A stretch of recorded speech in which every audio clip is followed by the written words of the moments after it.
Graça e paz, boa tarde. Eu estava lendo e quero fazer uma breve reflexão sobre o Salmo 3. O socorro vem do Senhor. É um salmo de Davi, quando ele fugia de Absalão, do próprio filho. Senhor, como se avoluma o número dos meus opressores, numerosos os que se rebelam contra mim. São muitos os que dizem a meu respeito: Deus jamais os socorrerá.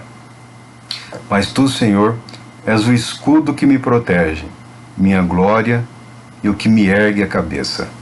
Em alta voz eu clamo ao Senhor, e do seu monte sagrado ele me responde. Eu me deito e logo adormeço, desperto de novo, pois é o Senhor que me sustém. Não temos milhares de inimigos que me cercam por todos os lados. Ergue-te a meu favor, Senhor. Salva-me, Deus meu. Quebra o queixo de todos os meus inimigos e arrebenta os dentes dos ímpios. Do Senhor vem a salvação, e sobre aqueles que são teus, a tua bênção. Esse é um belo salmo, é um salmo muito bonito, é uma declaração da fidelidade de Deus, dizendo que o socorro vem de Deus. Deus é aquele que nos socorre no momento da angústia. E como a maioria, ou como boa parte dos salmos, todos na verdade, eles não são fruto apenas de reflexão. Eles não demonstram uma espiritualidade teórica.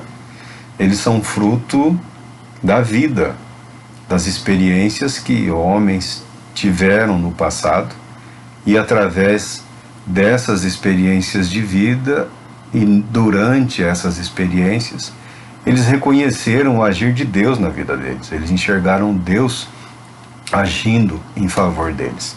E Davi é campeão nesse aspecto, né? Davi é um homem que teve literalmente muitas e muitas batalhas, né? Sob todos os aspectos. E Deus concedeu vitória a ele em tudo. Mas ele foi atingido também por questões terríveis. E esse salmo,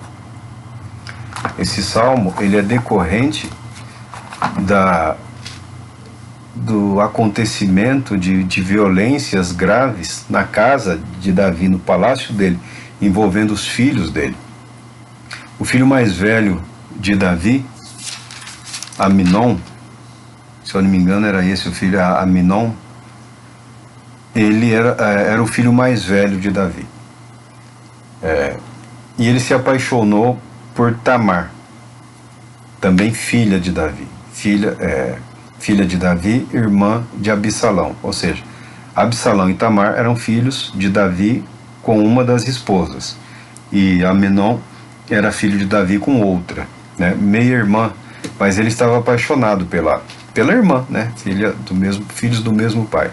Ele se apaixonou pela irmã a ponto de ficar obcecado, né, de ficar doente. Segundo Samuel 13 conta essa história.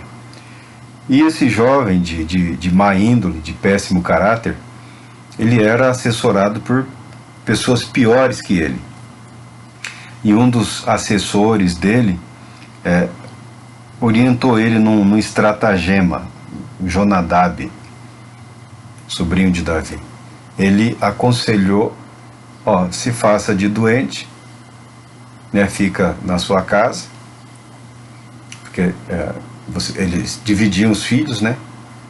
O palácio principal era do rei e os filhos ficavam em outros anexos, outros no conjunto de palácios, mas separados. Você se faz de doente, fica acamado, que eu falo com o rei, digo que você pediu que a sua irmã te faça um alimento que você gosta, e que dela certamente você vai comer e se recuperar.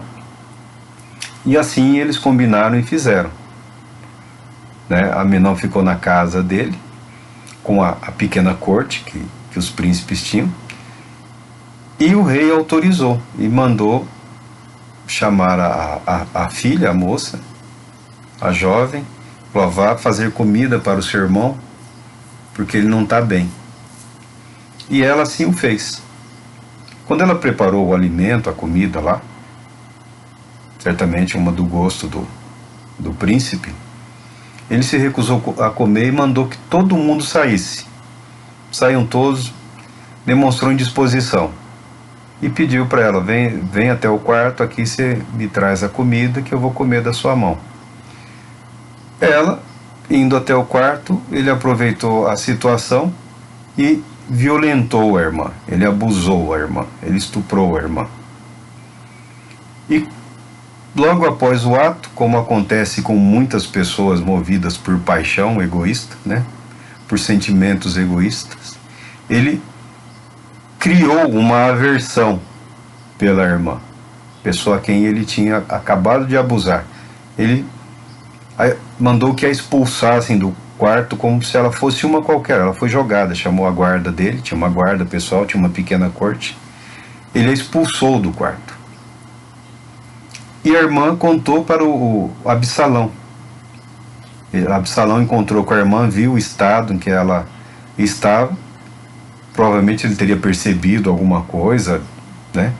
Mas ele viu, levou ela para a casa dele e falou para que ela ficasse quieta. O triste nessa história é que o rei Davi, quando tomou conhecimento disso, ele ficou aborrecido, ficou indignado, mas ele não tomou nenhuma atitude.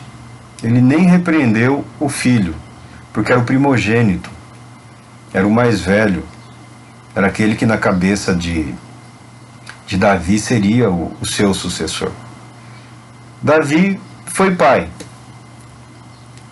de um dos filhos, mas não foi pai para Tamar.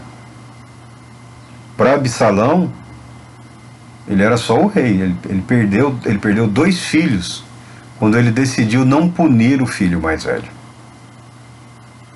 Davi já era um homem já de uma certa idade, já cansado das guerras, das batalhas, um pouco enfraquecido, mas a mente dele estava perfeita. A preocupação dele era com a sucessão do trono, com a estabilidade do reino, como nós sabemos aqui.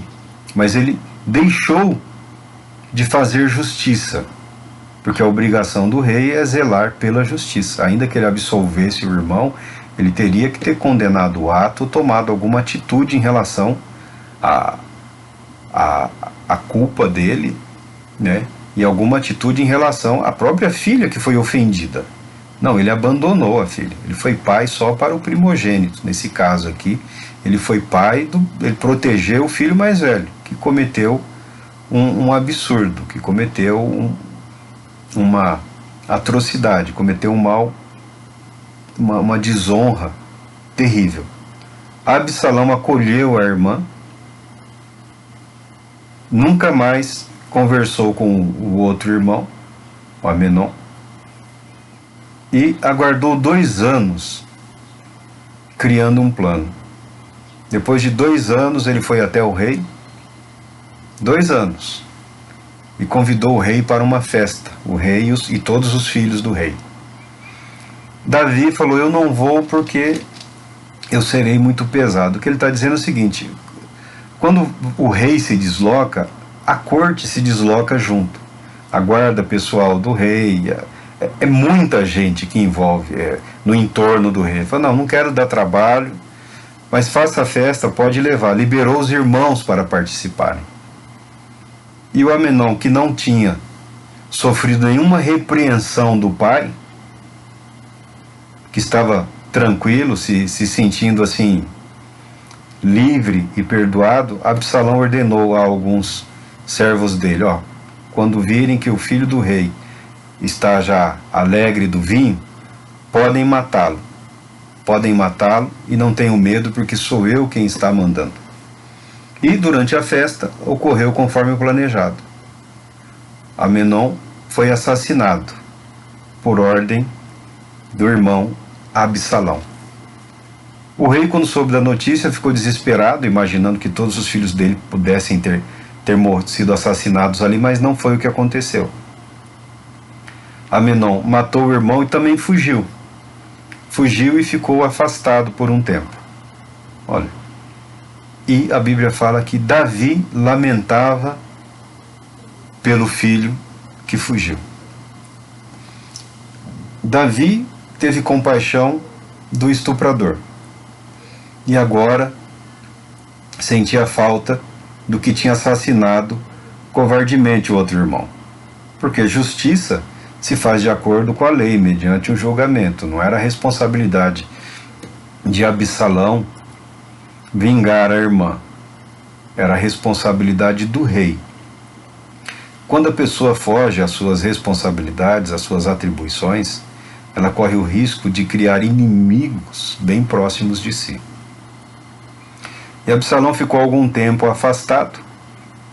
O comandante de Davi armou um estratagema lá, chamou uma mulher esperta para criar uma história de um assassinato em família, de que um irmão matou o outro. E agora a cidade, o vilarejo, queria matar o filho, vingar a morte do que morreu, e ela ficaria sem filhos, e ela já era viúva, e o nome do marido seria apagado na terra. Aí Davi se comoveu com a história e falou: vou dar ordens a teu respeito, vai em paz. Aí essa mulher fala para Davi: porque o rei meu senhor faz o mesmo com teu servo Absalão, que tá. Aí Davi percebe que foi uma armação, né? Mesmo assim ele cede ao conselho estranho e manda trazer Absalão de volta para Jerusalém. Deixa Absalão em Jerusalém, mas não conversa com o filho. Até que um dia esse rapaz provoca um incêndio na propriedade do general, do comandante de Davi, como um meio de chamar a atenção desse comandante, explica a sua situação. Esse comandante, esse oficial de confiança do rei Davi, intercede por Absalão, e Absalão é chamado de volta à corte, é recebido pelo pai. A história triste, trágica, já se tivesse acabado aí, já não teria sido bom. Mas esse jovem, ele guardou consigo um ódio, uma revolta, uma ambição muito grande. Ele planejou destronar, tomar o trono do pai. A Bíblia declara aqui que Absalão era um jovem formoso, era um jovem muito bonito, era um jovem de boa, de bela aparência. Diz aqui que em todo Israel não havia ninguém que fosse tão belo como o jovem Absalão. Ele era elogiado por todos em virtude da sua beleza física. E cada ano ele cortava o cabelo, que era muito pesado, e dava 2,5 kg de cabelo cortado. 2,5 kg. Dizem que naquela época, né, a nobreza, os jovens da nobreza, se você acha que hoje aí os irmãos aí da música popular com os colares, correntes, anéis de ouro, essas coisas, é um exagero. Dizem que naquela época os jovens da alta classe, da nobreza, eles usavam ouro em pó nos cabelos, alguma goma, alguma coisa, para quando saíam, né, ao sol, ficar aquela coisa diferente, interessante, né, pura ostentação, né? E Absalão era desses jovens, era desses homens, né? De boa aparência, de bom porte físico e incrivelmente astuto, hábil em roubar os corações.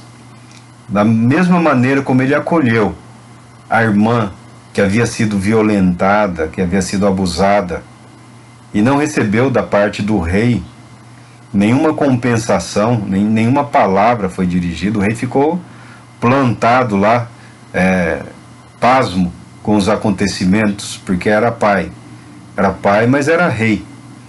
A obrigação dele era dar o exemplo, seja qual fosse a decisão, mas ele teria que tomar uma decisão. O silêncio foi a pior das decisões que o rei Davi podia ter tomado. Absalão preparou um grupo de jovens para correrem à sua frente, montou uma carruagem muito bem elaborada, e ele ficava na porta da cidade. No costume da época, toda causa difícil, o sistema judiciário da época não era como hoje. O que não se resolvia nas cidades, nas províncias, né, toda questão difícil ou toda aparente injustiça que não havia resultado, as pessoas podiam recorrer ao rei. As pessoas podiam pedir audiência ao rei e apresentar a sua causa, né? Porque era responsabilidade do rei garantir a execução da justiça. Absalão ficava na entrada da cidade, na entrada principal da cidade.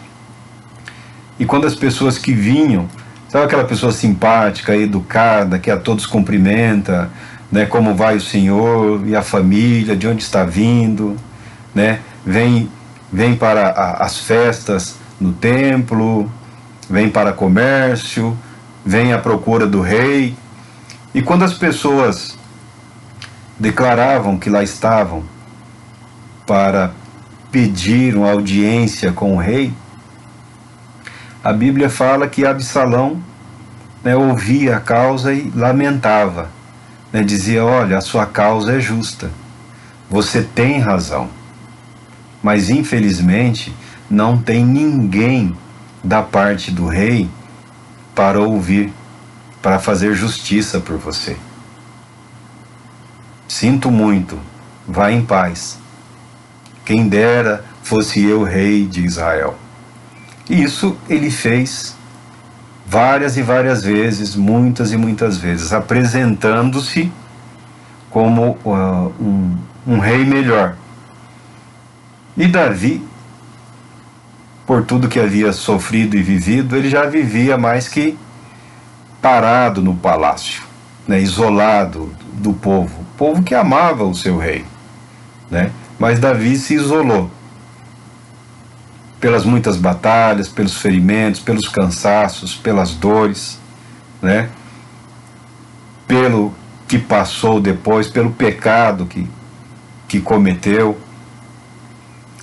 E Davi permitiu que essa situação crescesse. E de novo não fez nada, não falou nada. Até que num determinado momento, numa determinada festa, marcada fora da cidade, Absalão reuniu lideranças de Israel e montou um pequeno exército e marchou contra Jerusalém. O rei, quando soube disso,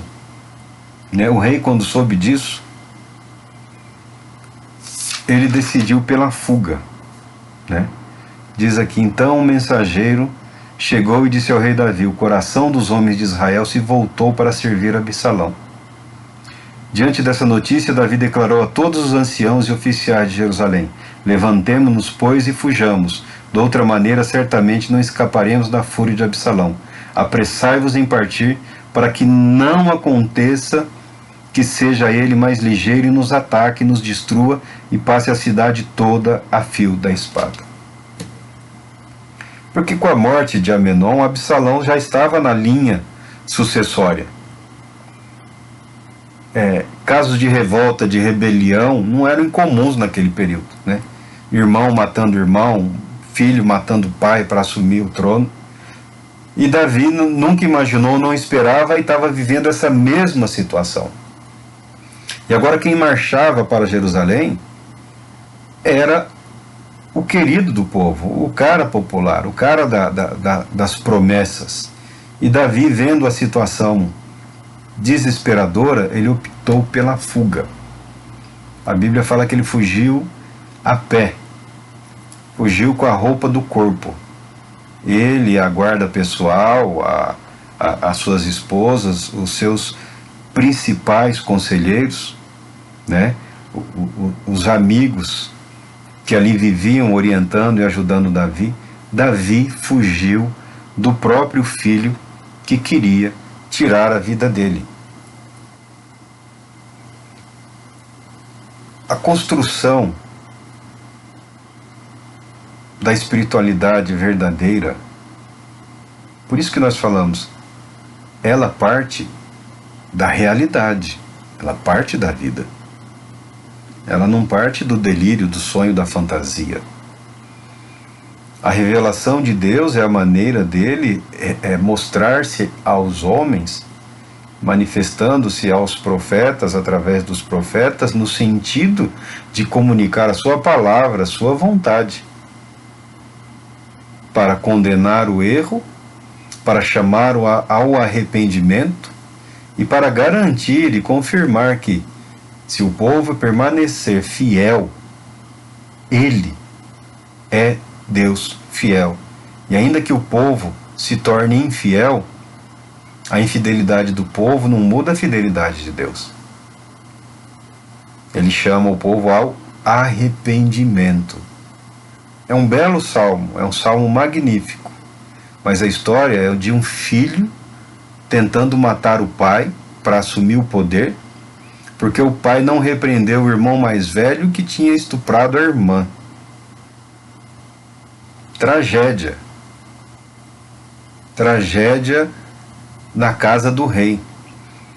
Tragédia na vida do homem que era segundo o coração de Deus.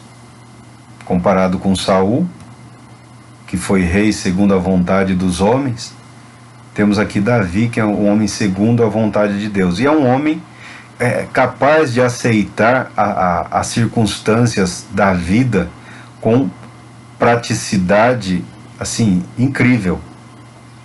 Meu filho quer nos matar, vamos fugir, porque a fúria dele é muito grande. Enquanto Davi foge, ele deixa um conselheiro, um homem sábio, para desfazer o conselho de um outro que estava com Absalão, manda de volta os sacerdotes,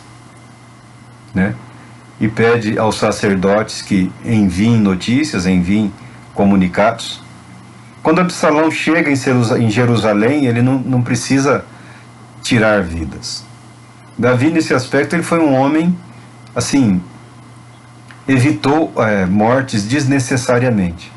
Porque se ele permanece no palácio, a violência seria muito intensa. A fuga era o único meio dele saber quem estaria com ele e quem estaria de fato com Absalão, seu filho. E ele precisava fugir a uma distância segura para não ser atacado. Salomão, na sua fúria, invadiu o palácio, montou uma tenda em cima do palácio, manteve relações sexuais com as concubinas do rei, as mulheres que o rei havia deixado para cuidar da casa, Outra atitude imperdoável. Davi, enquanto fugia, atiraram pedras nele, de Davi se fez canções em Israel. E agora, nesse momento da vida, enquanto ele fugia, os que não gostavam dele, e a Bíblia aqui fala aqui de Ziba, de Ziba não, do outro aqui, de um outro homem que estava arremessando pedras contra o rei Davi. Abisai, filho de Zeruia, propôs ao rei: ora, por que razão este cão morto há de ficar proferindo palavras de maldição contra o Senhor meu rei? Deixa-me atravessá-lo e decepar-lhe a cabeça. Contudo, o rei respondeu: ó filho de Zeruia, este não é um assunto que possais resolver para mim. Ele está me amaldiçoando porque o Senhor lhe mandou, amaldiçoa a Davi. Sendo assim, quem poderá questionar este pobre homem sobre seus motivos?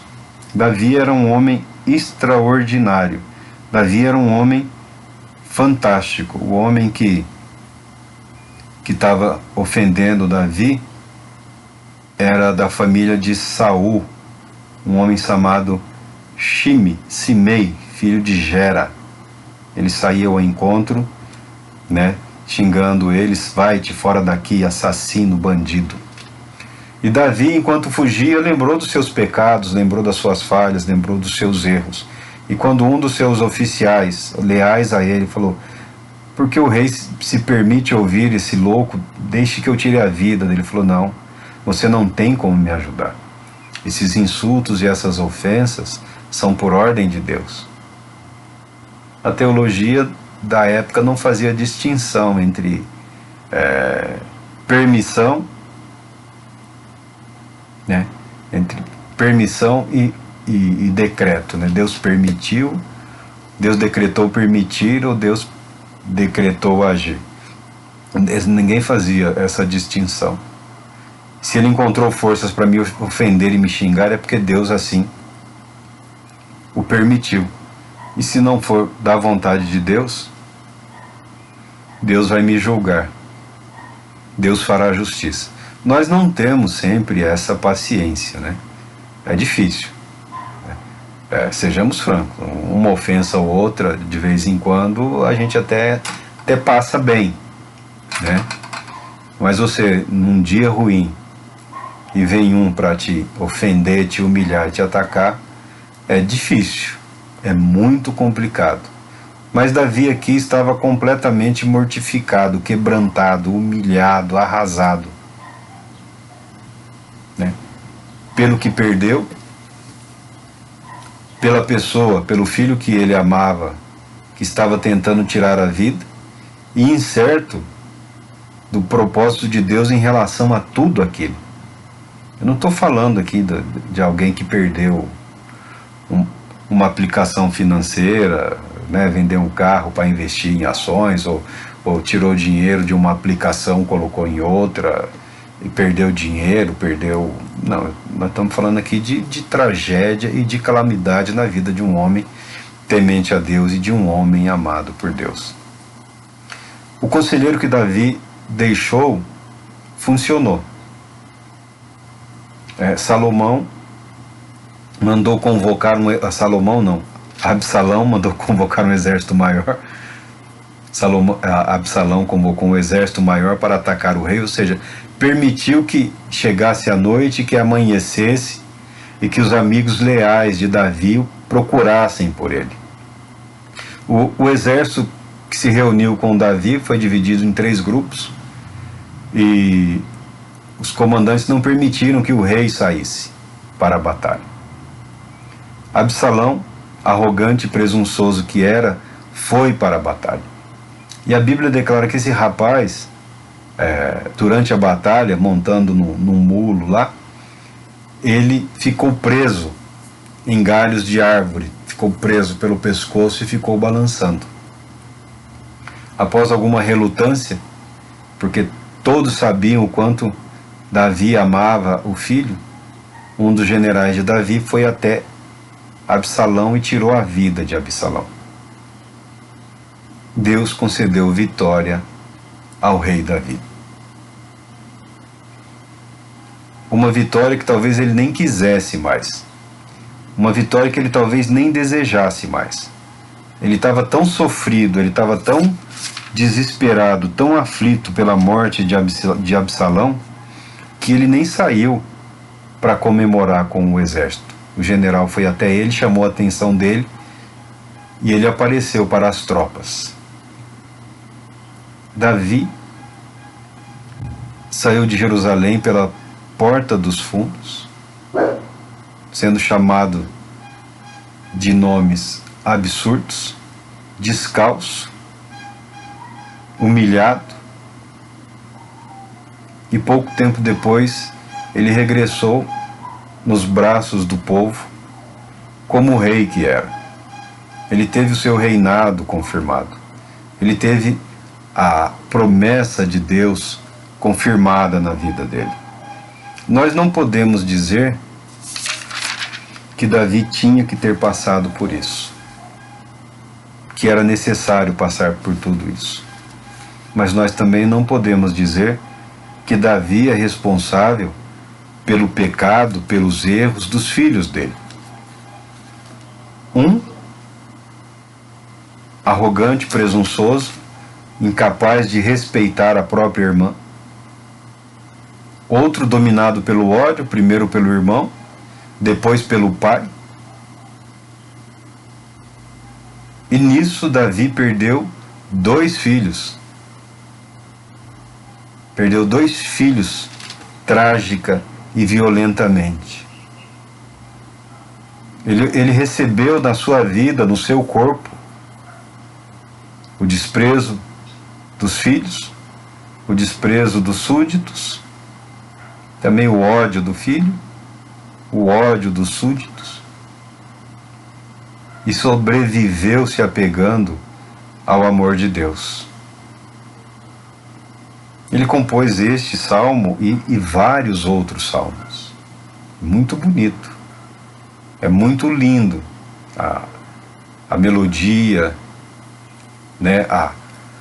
A incitação ao clamor, à justiça, à lealdade, à bondade de Deus. Mas tu, Senhor, és o escudo que me protege, minha glória e o que me ergue a cabeça. Porque em um momento ele se encontrou rebaixado a nada. E Deus o colocou de pé outra vez. Em muitas ocasiões nas nossas vidas, o ódio surge no ambiente em que nós mesmos menos esperamos. Em casa, sim. O filho, a filha, o pai, a mãe, o marido, a esposa. Porque é no ambiente familiar em que nós estamos sempre mais à vontade. É na sua casa o lugar onde você nunca espera que será odiado. É da boca do seu filho, da sua filha, que você aguarda que nunca sairá uma palavra te amaldiçoando. É principalmente dos lábios do seu pai e da sua mãe que você aguarda que nunca, não eles, não seu pai, não a sua mãe, as palavras duras e de maldições. Conversei certa vez com uma jovem, ela estava revoltada, não tanto revoltada, ela estava profundamente ferida, magoada pelas palavras do pai em relação ao irmão, né? O irmão, um jovem adulto, né? E ela falou: Marco, não é só em relação ao meu irmão, para mim ele também fala essas coisas, e eu não sei de onde vem tanto ódio, eu não consigo entender tanto ódio. O ódio, ele é ensinado, o ódio, ele é cultivado, porque a Bíblia fala que da boca sai, Jesus que ensinou isso, o que sai pela boca é o que transborda do coração. As palavras de ódio, elas foram cultivadas em algum lugar, elas foram alimentadas dia após dia, até um momento que tem aquela explosão de ira, aquela explosão de ódio.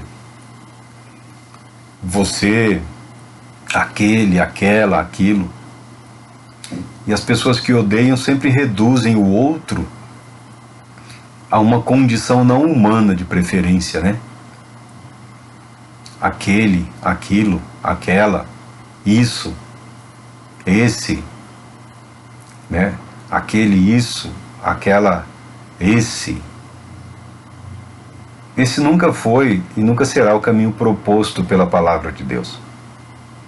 Mas se você que hoje me ouve, se você que hoje me vê e me dá o privilégio de poder falar alguma coisa, eu quero que você acredite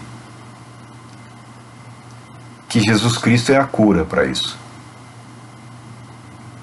Nós estamos falando aqui através da tragédia na vida do rei Davi, para não falarmos da tragédia na vida de centenas outras pessoas que nós conhecemos, muitas das quais sequer conseguem falar abertamente do trauma sofrido, da dor ou do insulto ou da humilhação. Muitas guardam consigo por quase toda a vida. Há pessoas que quando se dispõem a falar, passou tanto tempo, né, que fica, mas houve uma ferida, houve uma ofensa, um insulto, e às vezes até mesmo uma tragédia, como aconteceu na vida do rei Davi. A tragédia não é o ponto final na sua vida e na sua história. O desamor de alguém não pode ser comparado à declaração de amor que o próprio Deus fez para com a humanidade. Que a Bíblia fala que Deus nos amou. Deus amou o mundo. Deus nos amou enquanto estávamos na condição de pecadores. A Bíblia não diz assim, Deus amou os bons, Deus amou os ótimos, Deus amou os excelentes. A Bíblia fala que Deus amou a sua criação de tal maneira que Ele deu o Filho unigênito dele, Jesus Cristo, que deu seu Filho unigênito como propiciação, como oferta pelo pecado, para que todo aquele que nele crê não pereça, mas tenha vida eterna. Deus não quer para você, para mim ou para nós simplesmente uma vida melhor.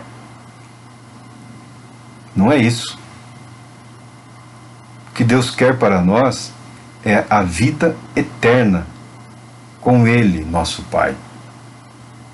Muitas pessoas não tiveram a oportunidade de ser um bom pai.